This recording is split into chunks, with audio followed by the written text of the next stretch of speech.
I always like to say to women, just never give up. I mean, obviously there's times when, maybe you should give up where it's not a good idea, but it was a good idea. And just having that belief and then seeing where that path might take you, you never know.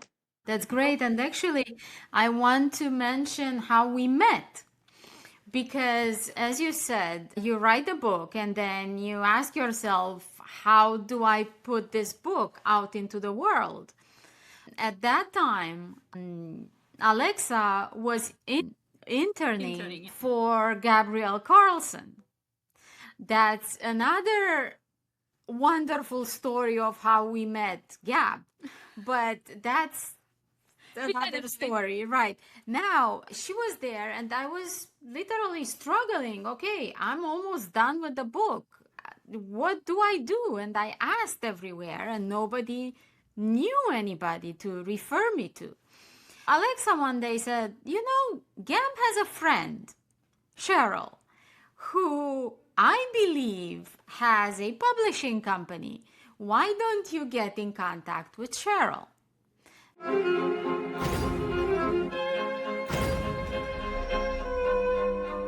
Hello, welcome back.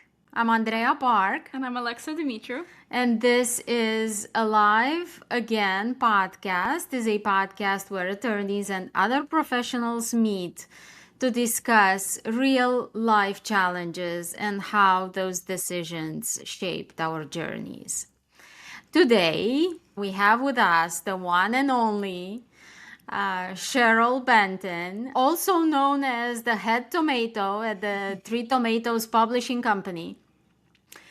Your name was mentioned by so many guests because, as we all know, you helped us tremendously to publish our books. So it's such a great pleasure to have you today with us. Thank you for being here. Well, thank you both. I'm delighted to be here, and I'm so proud of both of you in terms of what you've been doing and starting the podcast and Alexa's wonderful fashion business. And I love the combination of the mother-daughter duo because, as you know, my daughter and I also do a lot of things together. So I love to see that. So thank you. Thank you so much. So, as I mentioned, you're the head tomato at the Three Tomatoes Publishing Company. Tell us a little bit about how did you get to start this publishing company? Right. Well, I'll start with the Three Tomatoes because the Three Tomatoes publishing piece came a little later and would not have happened without the Three Tomatoes. And so around 2008, I was living and working in New York City. I spent my whole first career in the New York City advertising agency business, which is, I like to say, it was great until one day it wasn't so great anymore. But I was having these conversations with my friends, and most of us at that point had turned 50 or we were about to turn 50. Everyone honestly had really lovely careers, top executives, but we were starting to have these conversations where we said, we're starting to feel a little irrelevant. And I know for me, I remember looking around the conference room one day in the ad agency and I realized I was the oldest person in the conference room. And in certain industries, that's not a good thing. They don't appreciate the wisdom quite so much. So we were having conversations about that. We were having conversations about, where do you shop for your clothes now where you don't look like your teenage daughter? Where do you find a restaurant where you can actually hear yourselves and have a conversation? So, just for the fun of it, because I came out of the marketing business, so I realized that marketers definitely were not talking to our demographics. Once you hit 45, you really fell off their radar scale because everything was and still is very youth oriented to a large degree. So I thought, well, if nobody's talking to us, we'll just talk to ourselves. So just for the fun of it, I started this little newsletter. I called it the Three Tomatoes. I'll tell you why, because I always get that question, right? How did you today the That Three was my Tomatoes? next So question. let Why? me start there. So when I worked in the ad agency business, we had this wonderful CEO of our ad agency. We adored him. And there were three of us who were very high level ranking executives in the agency. And we happened to be women and we happened to be best friends. And he had coined us the three tomatoes. So it just kind of stuck. So I thought, all right, let me just start this little newsletter. So it was really about the conversations I was having with my friends, the where do you shop? Where do you do this? What else is happening around New York City? And I sent it to 60 friends. No idea what was going to happen with it. And honestly, I pretty much stayed anonymous for a very long time because I was like, I don't know if people don't like this. Well, the amazing things started to happen. The newsletter started to take off. People started passing it around. At that point, I didn't even have a website. And then I thought, well, wow, if I'm going to get more people to sign up, we probably like at least need a sign up page. So we put up sort of a little landing page for people to do that, and people started subscribing. And then not long after that, people start reaching out and saying, I think you have so much potential with your website, and I have expertise in this area, I have expertise in that area. I'd love to contribute. So that was the start of actually having content on our website, which was another thing. So I mean, everything really grew organically. So then we started to build a website, and then about we were close to our 1 year anniversary. And at that time, Valerie Smaldone was a very dear friend of mine. She was on 106.7, was Light FM. She was the morning radio show host. She had the top radio show really across the country, won all kinds of awards for it. And somehow she had gotten on my mailing list. And she reached out to me and she said, I really love what you're doing. And she was also starting to do events at that time. And she said, I think you should do a 1 year anniversary event and I'll run it. And I was like, I don't know about that. Just, I don't know if anyone would want to meet us. At this point, I hadn't even said who was writing this newsletter. So she convinced me that we had to do this, and then I could kind of come out as the person behind the tomato. And we had this incredible first event where like over 100 people showed up at Andrea. It was amazing. So that, sort of got me into a whole different frame of mind of starting to think about events and other things that we would start to do. So we sort of continued along, and then in the sort of the middle of this, I had decided that I really wanted to leave the advertising agency business. So I left. I started a marketing consulting business, and I was still, doing the three tomatoes.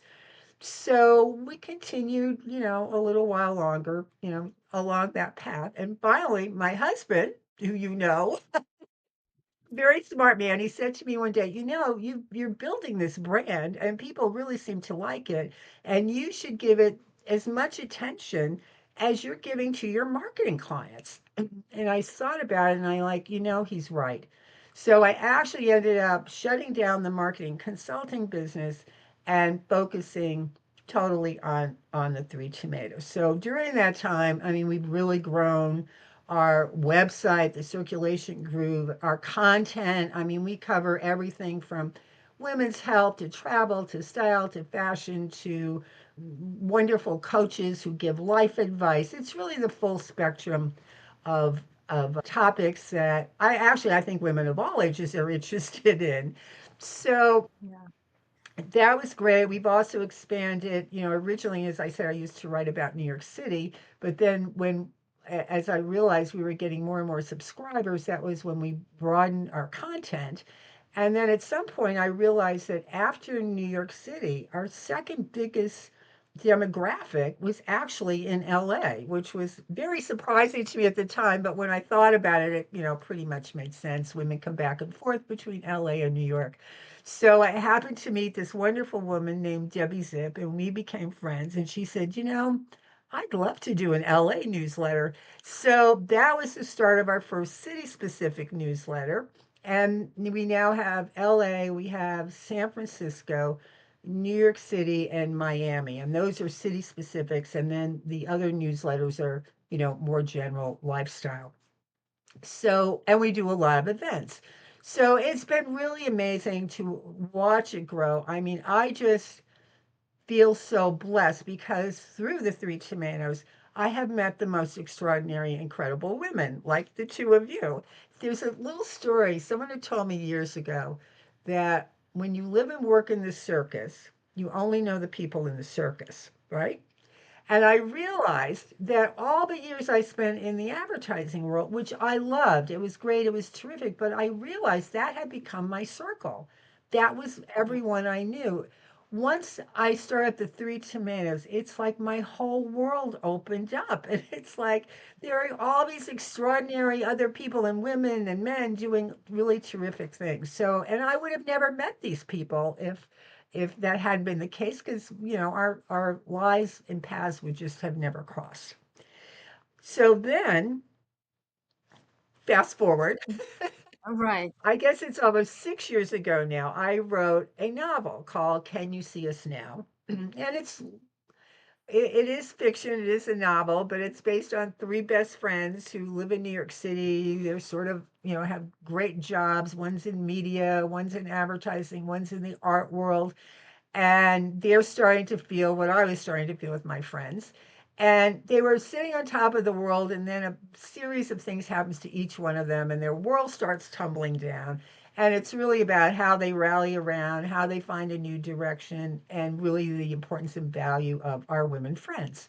So I finished the book, and then I was like, which is what most authors say, now what? Do with this now? And is it any good? So, fortunately, I had a couple of good friends in the publishing world. And I reached out and I said, listen, I have this manuscript. I really want your honest opinion. If you think this is junk, tell me that now. I'll be fine with that. And if you do like it, where do I go next?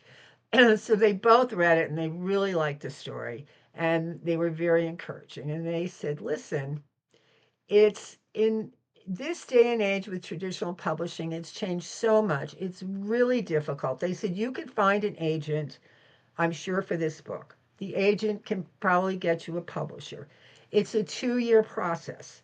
And by the way, the publishers now, traditional publishers, unless you're a huge best selling author, they do not do anything to market your book. And they're like, your background is marketing, and you already have a platform of people who will buy your book. Just do it yourself, which is what I did. So the book did really well. And then not long after that, my daughter and I put together this little book called Martini Wisdom. And it's these irreverent quips. They're the little bubble over your head, the things you wish you could say out loud, but the Martini lady actually, says them out loud. So we published that. We put it up on Amazon, and it hit Amazon's hot new releases. We still are not quite sure how this happened, and it stayed on there for like 6 weeks. The book is still selling. We did a second one after that. So what happened then was that I started hearing from a lot of other women. They're like, how did you do this? How did you get your book published? I've got a manuscript, or I've been trying this or that. And then it just hit me one day, and I'm like, there's an opportunity here. There's also a chance to have other women have their stories told and their voices heard. And they were sending me things, and I realized how much talent there is out there, which was truly amazing. So 5.5 years ago, we published our first book, outside of mine, which was Jane Goldman's With No Regrets, which is a beautiful book of essays and short stories. And since then, we've just published. I think it was our 80th book. Honestly, I lost track because we published so many in the last 3 months. And yours certainly was one of them among them. We were so happy about that. And we've also published several audiobooks. It has been amazing. I have to tell you, I never ever thought I would be running a website, number one, because I was out of the advertising business. I knew nothing about publishing or, that, piece of the business. And I knew absolutely nothing about book publishing. But I said, yeah, let's just do this. And I learn every single day. But it's been the most gratifying thing I've ever done.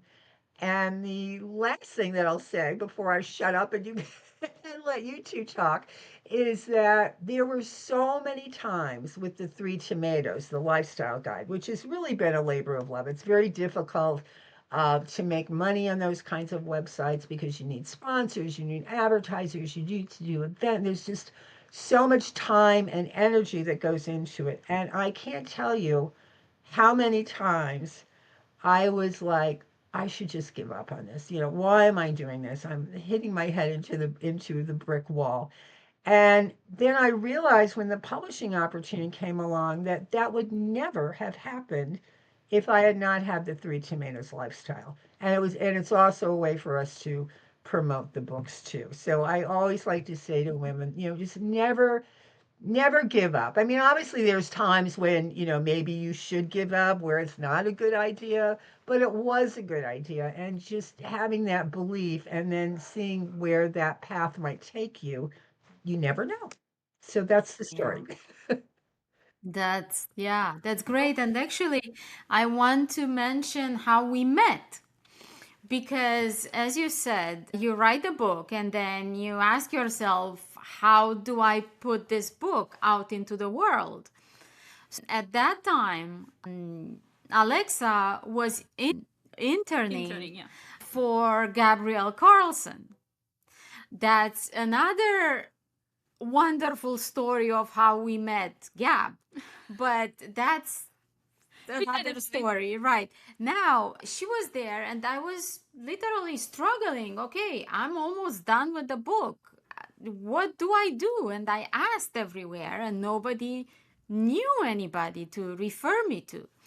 So Alexa one day said, "You know, Gab has a friend, Cheryl, who I believe has a publishing company. Why don't you get in contact with Cheryl?" So this is how we met, and this is how we were introduced.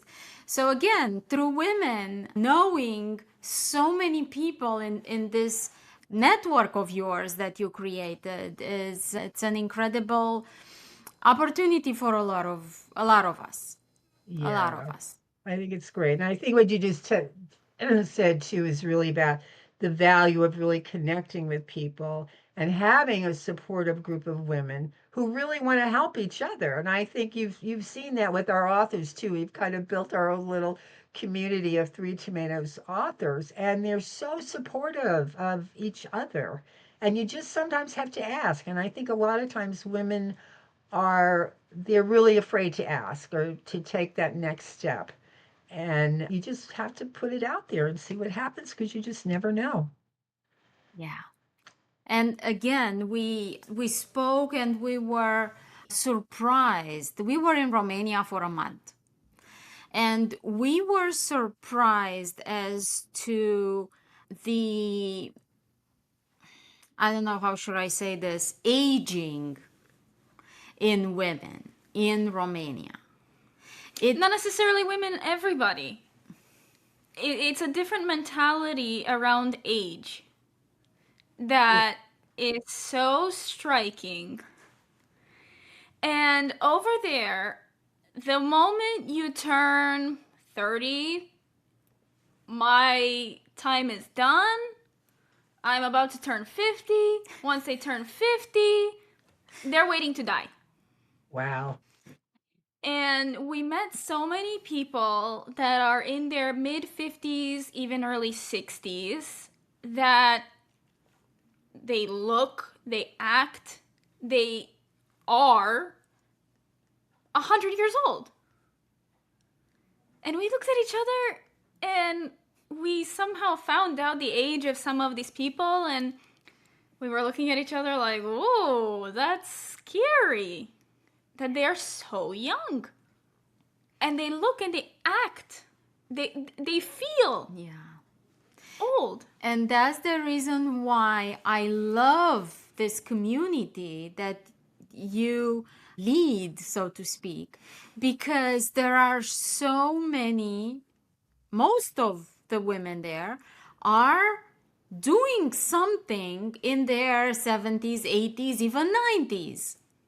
we're preparing to have Sue Carol Sue? on the podcast, Carol Yeah. Sue. Oh, yeah. She's just an amazing woman. And it's fantastic how the mentality is so different.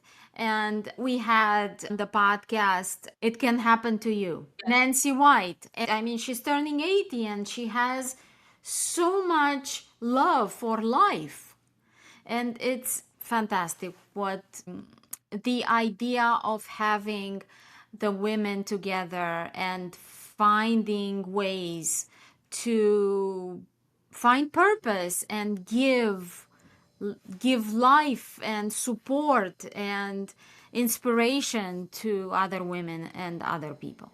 Well, exactly. And Yeah, go ahead.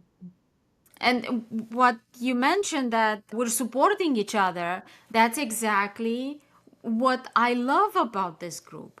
Because we get an email from you, hey, such and such person has a, not even related to the publishing world, has a art exhibit, So many women came to or my show. I mean, right, to support each other and unconditionally. unconditionally, and exactly. And Alexa, they came to her show as well. So it's wonderful. But I believe it's the culture Yeah. that these women, from you and everybody in this group, it's the culture. And I want to get to the story of, because your entire life was a book, a novel of raw, real events, and you've went through some of them with your head up, and that you were incredibly successful in everything that you are doing. And I want to mention when you were just about to get married, and I believe your mother passed away. And my parents were in a Your car father. accident, and my father was And you killed. Yeah. Mm. had the wedding and the funeral in the same week. Well, And it was pretty a couple of weeks later. Yeah. when I heard that story, it's like a movie, literally. Well, So no one gets through life, unscathed. I mean, we've all had, to varying degrees, things that have happened to us, sad things, traumas, things that are setbacks. But it's really how, and you know this better than anyone, Andrea, how you decide to deal with that and how you decide to take control of your life. And I think that's something that I do think as we get older, hopefully we learn to do that better. I'm so fascinated with the Romanian thing because that's very sad because we often think of European cultures, especially like Paris and Italy, where they really have always revered, there's this essence about the older woman, which certainly didn't exist here for a long time. I mean, it's definitely changing, and there are so many more role models now for, in the media, and women, seeing, other women. And that's what we really try to do. It's like to dispel these myths. The myths are out there. And especially, I love seeing, so with Alexi doing this with us and being around, a different generation. I think it's really important that our generations can meld because there's so much we can learn from your generation, Alexa, and that, you can look up to us rather as, there's been surveys done with young people, by the way, and they're like, oh, they're afraid of turning 50. They're afraid of getting older. I mean, you get these crazy answers. And I'm like, we need to show them that here we are, we're alive, we're well, we're kicking, we're doing things. And I appreciate what you say about our community of women because they really are vibrant. You're right. Everyone is doing something, whether they had a career earlier, they've gone on to doing some other thing, or they're doing philanthropy, but these are women who are actively engaged in life. And that's really always my story because very often here too, Alexa, you see women who are 50s, 60s, who've kind of given up. They're like, I don't know what to do now. Their kids have left. A lot of times, what happens for women in their 50s, they'll lose their job, their career. And, whether a lot of that sometimes is ageism, sometimes it's other factors. But then they're lost. They don't know what to do. And they haven't taken the time before then to build their own community either of other people outside of their circus. When I talk about that circus, I'm so grateful that I built a bigger circus with a lot more interesting people in it. I think coming from a younger perspective and seeing people around me, I find that a lot of people don't take the time to find what they're really passionate about. And I think that's where the disconnect is somehow, coming from an outside perspective. I think that's where the disconnect is because they've run on this hamster wheel of trying to survive and trying to keep up with their families and things like that. And then they lose that hamster wheel, but now they don't know what they're passionate about and they don't know where to begin to look for that. And I think it's so incredible that these women in this circus, because now I'm going to say that all the time, these women say, I'm 80, I'm going to start singing. Or I'm going to start. I mean, it's I'm so gonna write a incredible. book. I'm They going to write write a a book. book, right? It's so incredible. For so many people, that hamster wheel was their identity. Yeah. And now, without that, they don't know who they are. Right. And they can find something else to do, something that gives them purpose and to empower them more to do something else Right. for themselves, Exactly. because we spoke about in the other episode how in Romania is that culture of I'm retiring and then I'm raising grandkids, and then when grandkids are older, okay, now what? Now what do I do? Now I need to ask the younger kid to have more kids so I have other kids to raise. Oh my goodness. Yeah, you're so right because you need to always be learning, number one. Always be curious. Always look at what's out there. I mean, it takes effort for a lot of people to do that. It really does. Honestly, I am an introvert. People, when I say this, people find this very hard to believe. I mean, I have to, I always dread walking into a cocktail party where I don't really know anyone. And fortunately, a lot of times my husband will tag along or my daughter, and they're both, they'll chat up everybody. But I always have that first, kind of fear of walking into that room. So you have to take that first step, and sometimes it can be a little scary. It really can. And that's why, starting to find, your circle of people and things that you can do with other people really starts to help. And there's so many, organizations and groups and things that can help people do that, whether it's taking a creative writing course or an art class or anything that, you felt you once liked. A lot of times, people, life coaches will say to people who are older women are trying to now figure out, well, what's next? What do I do next? And they'll say, think about when you were a kid. What were the things that made you happy? What are the things that you really liked? And a lot of times that's when people will really start to rediscover the things that they really enjoy doing and find it again. So whether it's purpose, whether it's doing things that are fun, whether it's friendships. I mean, to me, it's really all about friendships and having a good group of people that are there for you and kick your butt and say, get out there. I could easily stay in the house. Let me tell you, I'm a Cancer, and I like being a homebody. I like to be in my little space. So I sometimes really had to be pushed to say, get out the door. Take that meeting. Just do it. That's what she does to me because I'm the same way. I have my studio in my bedroom. I very rarely leave my bedroom, and if I do, I'm going to buy fabric or I'm going to do something work related.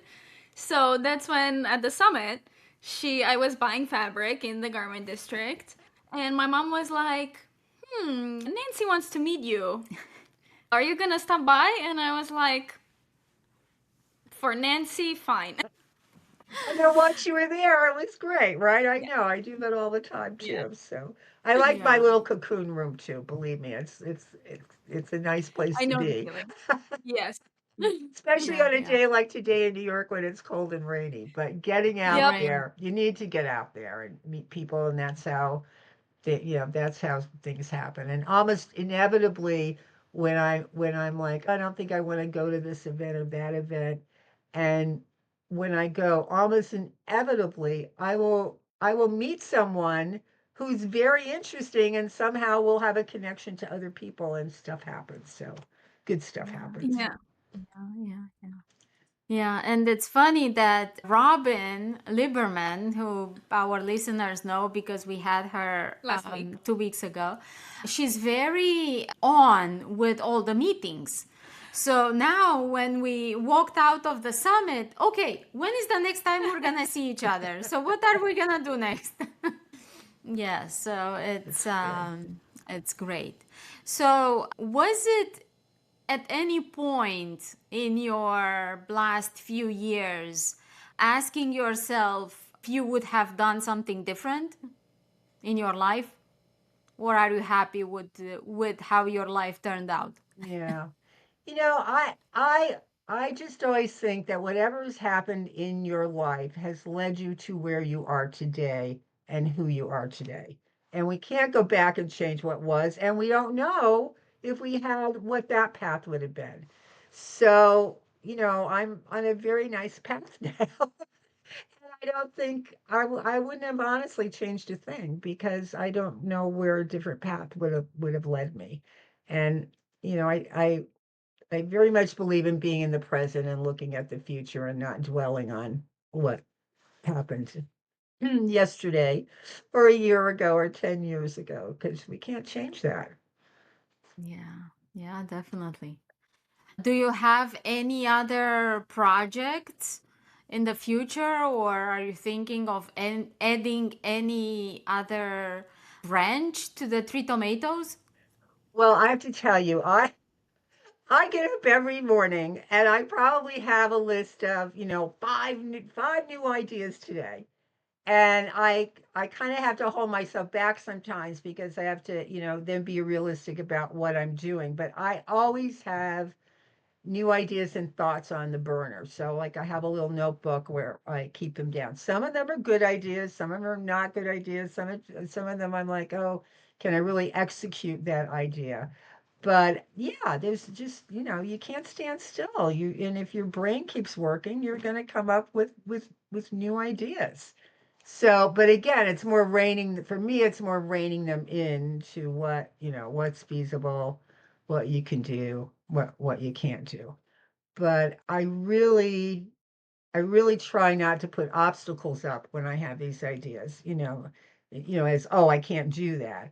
In fact, I remember seeing this cartoon a few years ago, which I love, and I've used this this analogy for many times, that so many times people see a boulder in front of them. It's this big boulder, and this was the cartoon, and they're trying to climb up the boulder, and then suddenly you realize I don't have to climb the boulder. I can just walk around the boulder to get to the other side, right? So it's really kind of all the perspective that you have about how you're going to, approach an obstacle. So that's my other advice, not to see them as obstacles, but something that you can walk around and figure out. And sometimes, one idea that might not be such a great idea might lead to another idea or another way of doing something. But I just like think that things happen. Honestly, I never planned out any of this. I know there were a lot of people who were big planners. They have, plans for their life, their career, or whatever, and they follow this path. I have really never done that. It's just I've always taken, I think, advantage of the opportunities that have been presented to me, and followed them along. And I just always crazily never thought I couldn't do something. Oh, why? But so I think most things are possible if you think they are. Yeah, definitely. Definitely. It's all about perspective, just as you said with the boulder. Exactly. Yeah. Yeah, yeah, yeah. All right, so now that we're approaching the end, it's the only question that is the same for all the guests. And that is, what is one thing in your life that makes you feel more alive? My three amazing grandchildren. I just adore them. And of all the titles that I've ever had in my life, grandma is the very best title. And not in the Romanian way. But, we just, and they've grown up too fast. My youngest grandson is graduating from high school this year. And it's just so hard to believe that we've gone to our last school concert and our last whatever. But it's been great. And I've been so happy to be a part of their lives and watch them grow into the really extraordinary human beings they've become. Yeah, yeah. Family, it's truly the thing that brings us alive. It is. Yeah. And please mention your website and where people can find you because Yeah, well, definitely they we can want they to can grade it. yeah, to sign up for our lifestyle newsletters, they can just go to the 3tomatoes.com. The three is spelled out, tomatoes is plural. And then our publishing site, if people are interested in talking to me about a book, it's the 3tomatoespublishing.com. And I do respond to everybody who reaches out to me. There's a form there. I respond to everybody who reaches out. And you never know, there may be some new authors in your audience. Yes, of course. And also, I want to mention that you don't only publish women. Correct. We have a few good men we publish. As it's turned out, it's been more women than men, but we like good stories. I like good stories, and I like to give people the chance to tell their stories and really get them out there in the world. And there's so many great stories, and there are so many talented writers out there that it's very exciting. Oh, and I should mention, but one last thing, we're going to do this wonderful event in October. We have a date which I forgot now. It's late October, but it's going to be at the Triad Theater, which is a wonderful cabaret theater. And what we're going to do is I'll be selecting some books. Yours will be one of them, with certain passages, and we are going to have four professional actresses reading these, and we'll put them together in groups along with music and song. So it's really going to be an evening celebrating the power of women's voices, writers, poets, musicians. So I'm really excited about starting to work on that. That's really fun. Yeah, Yeah, yeah, yeah, it'll be definitely. fun. Oh, I'm gonna Apparently, pick. you I are. get to pick. Oh, you. Oh, that's I'm even gonna better. pick. That's even better. Yes. Yeah, I cannot wait to see it. Yeah. Good. Thank you so much. Thank you. I Thank you admire for you being. both so much. You're beautiful women, and Alexi, I'm so excited to see you flourishing, and I know you're going to be so successful with your fashion business. Thank you. Thank you, our listeners, for listening. For more guests and stories, please subscribe and follow us, and we'll see you next week. Thank you. Bye bye.